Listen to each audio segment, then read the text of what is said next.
Pooja Plastic, bathroom accessories, essentials that make your bathroom beautiful, and many more. Pooja Plastic colorful range that makes every bathroom cheerful.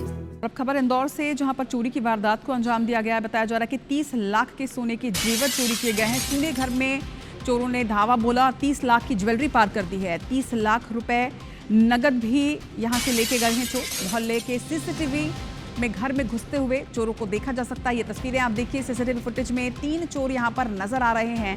Vaishno Devi दर्शन करने के लिए परिवार गया हुआ था। जमीन बेचकर परिवार ने रुपए घर में रखे थे और इस पर ही चोरों ने कैश जो है वो पार किया है। माना जा रहा है कि चोरों को ये पहले से ही पता था कि घर में बड़ी संख्या में ना सिर्फ कैश बल्कि ज्वेलरी भी रखी गई है। चोरों की तलाश में फिलहाल बाणगंगा थाना पुलिस जुटी हुई है, लेकिन सीसीटीवी फुटेज में देखा जा सकता है 3 चोर बड़े आराम से यहां पर नजर आ रहे हैं। घर में घुसते हैं, 30 लाख की ज्वेलरी और 30 लाख रुपए कैश यहां से पार कर गए हैं। बताया जा रहा है कि घर में कोई नहीं था।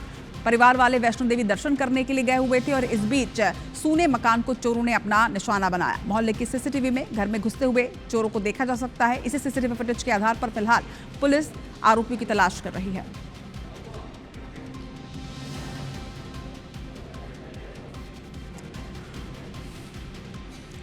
तो इंदौर में एक और चोरी की वारदात को अंजाम दिया गया है। सूने मकान पर चोरों ने धावा बोला और ना सिर्फ बड़ी संख्या में ज्वेलरी बल्कि कैश भी यहां से चुरा कर ले गए हैं।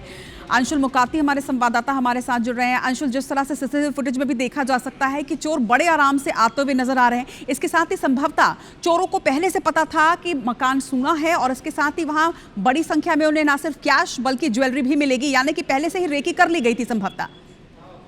जी बिल्कुल, इस पूरे मामले में कहीं ना कहीं सवाल जो है वो खड़े हो रहे हैं, क्योंकि सिर्फ चोर जो है उसी घर में घुसते हैं जिस घर में लगभग 60 लाख का माल जो है वो रखा हुआ था। और चोर बड़ी आसानी से पहले रेकी करते हैं, उसके बाद घर में घुसते हैं और घर से 30 लाख के सोने के जेवर और 30 लाख रुपए नगद जो है वो चोरी करके फरार हो जाते हैं। चोरों को पहले से पता था कि घर जो है वो सूना है, जबकि पहली मंजिल का यह पूरा मकान था जहाँ पर ताला लगा हुआ था। चोर सीसीटीवी में भी दिखाई दे रहे हैं कि पहले मोहल्ले में वे रेकी करते हैं, उसके बाद गेट फांद कर अंदर जाते हैं, उसके बाद चोरी करते हैं और वहां से फरार हो जाते हैं। ये पूरा मामला जब परिवार वापस लौटा तो उसे पता चला है। हालांकि अभी पूरे मामले में पुलिस ने एफआईआर दर्ज की। पुलिस जो है वो परिजनों से तो पूछताछ कर ही रही है, साथ ही ये भी जानकारी जुटा रही है कि परिजनों के द्वारा जो राशि घर में रखी गई थी इसकी बारे में किस किस को बताया गया था, किन किन लोगों को इसकी जानकारी थी। और प्रारंभिक जांच में पुलिस ये मान के चल रही है कि कोई करीबी जो है परिवार का, जिसे ये पूरी जानकारी थी कि घर में इतना सोना रखा हुआ हो सकता है, इतना कैश पड़ा हुआ सकता है, उसी के द्वारा इस पूरी वारदात को जो है अंजाम दिया जा सकता है। फिलहाल जो सीसीटीवी फुटेज सामने है उनके आधार पर बाणगंगा थाना पुलिस जो है वो चोरों की तो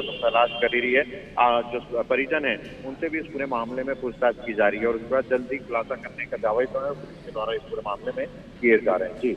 जी चलिए, खबर पर नजर बनाकर रखिएगा। तमाम जानकारी के लिए शुक्रिया आपका अंशुल।